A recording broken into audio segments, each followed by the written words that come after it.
susun ya. Yolang, yo. Arya kau bantu aku ngebat ya. Yolang. Bibit kacang panjang tentu saja berasal dari kacang panjang itu sendiri. Cara membuatnya mudah saja kok. Yang panjang-panjang juga, Bung. Pilih dan bagi kacang panjang beberapa bagian. Ayo kawan-kawan, kita bagi dan ikat 10-10 ya. Ayo, pilih Bung. Bagus-bagus untuk dibawa ke rumah, woi. Nah, ini bibit kacang panjang yang sudah dijemur selama 2 minggu dan benar-benar kering. Hati-hati mengambilnya ya kawan. Bibit kacang panjang yang sudah kering ini rapuh sekali.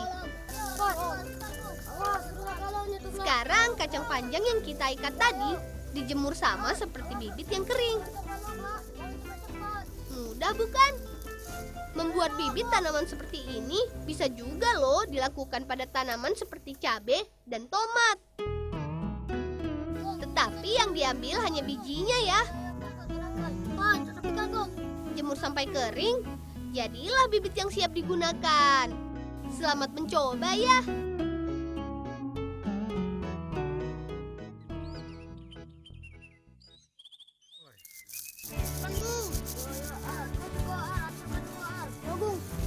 Kawan, sekarang kita tanam kembali yuk bibit kacang panjang yang sudah kita buat tadi. Agung, tolong kuliti kacang panjangnya ya. Aku dan Arya akan menyiapkan tanahnya. Kacang panjang kering tadi diremas hingga hancur kulitnya. Cari elok-elok, Gung. Iya, Ar. Kau juga, Ar ya. Ya, Gung. Kau cari, Ar. Cari. Gung, aku antar Iko dulu ke Mama ke Bolang ya. Ya, Ar. Ya. Lalu ditampi sehingga yang tersisa hanya bibitnya saja. Sebelum ditanami, tanah terlebih dahulu harus ditugal. Seperti ini nih caranya menugal. Melubangi tanah dengan kayu.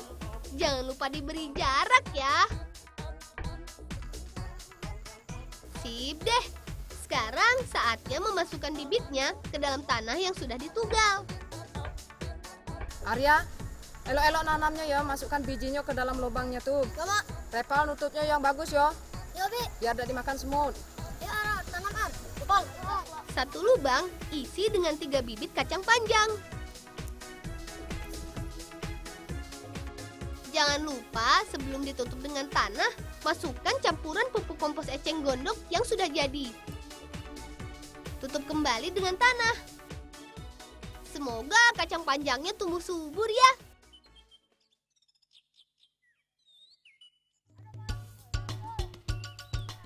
Selain sayur, desa kami juga banyak terdapat kebun kopi. Hari ini Paman meminta kami untuk mencarikan benalu kopi. Benalu kopi adalah tumbuhan parasit yang menumpang pada tanaman lain. Karena sifatnya parasit, ia dianggap merugikan pertumbuhan tanaman inangnya. Tapi, gak selamanya kok si benalu ini merugikan. Benalu kopi banyak dicari karena bermanfaat sebagai obat herbal. Kira-kira di mana ya si benalu kopi ini?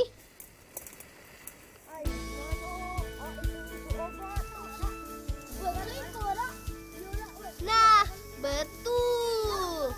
Itu dia. Olah ada, Gung, yang benalu galak diminum apa aku tuh, Dak? Ya, untuk olah kan. Iya, yuk kita ambil yuk. Daun si benalu kopi ini mirip sekali dengan tanaman inangnya. Makanya susah juga menemukannya.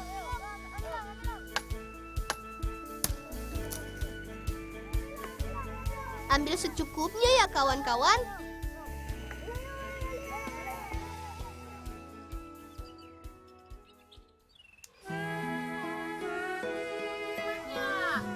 Kasihan pamanku, ia menderita radang sendi.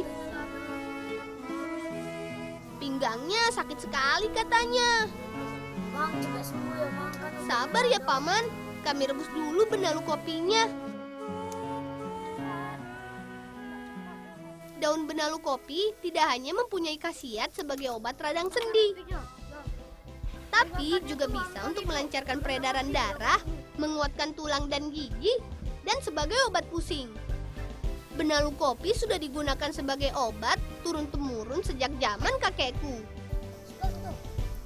Satu pesan kakek, menggunakan benalu kopi tidak boleh sembarangan ya. Penggunaan benalu kopi yang berlebihan malah dapat menyebabkan keracunan. Jadi tidak boleh terlalu banyak atau terlalu sedikit. awas panen ya, Ar. Lang, obeknya lah siap belum, Lang? Ini sudah jadi benalu kopinya, Paman. Mang, sabar ya, Mang. Mang. Diminum selagi hangat ya.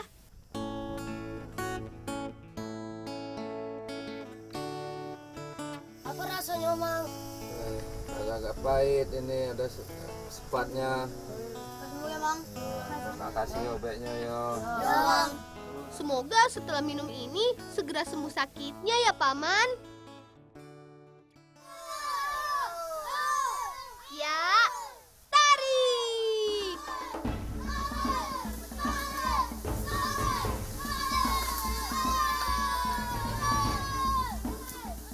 Awas tertimpa bambunya ya.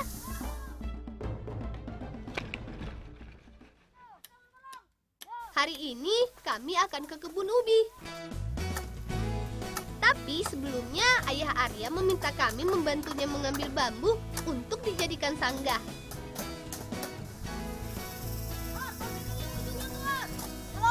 Sanggah adalah tempat untuk menaruh bantenan sebagai tempat berdoa umat Hindu.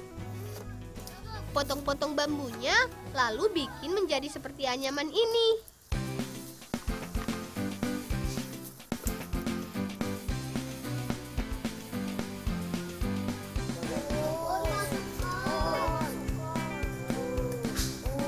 Udah nih kok, udah Kak.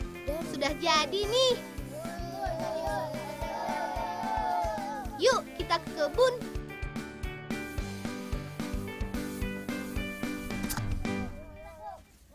Ayah Arya bilang umat Hindu menempatkan sanggah di tempat-tempat tertentu sebagai tempat berdoa. Contohnya di kebun yang baru saja ditanami ini. Berdoa di sini dimaksudkan supaya tanaman yang ditanam akan tumbuh subur dan hasilnya banyak.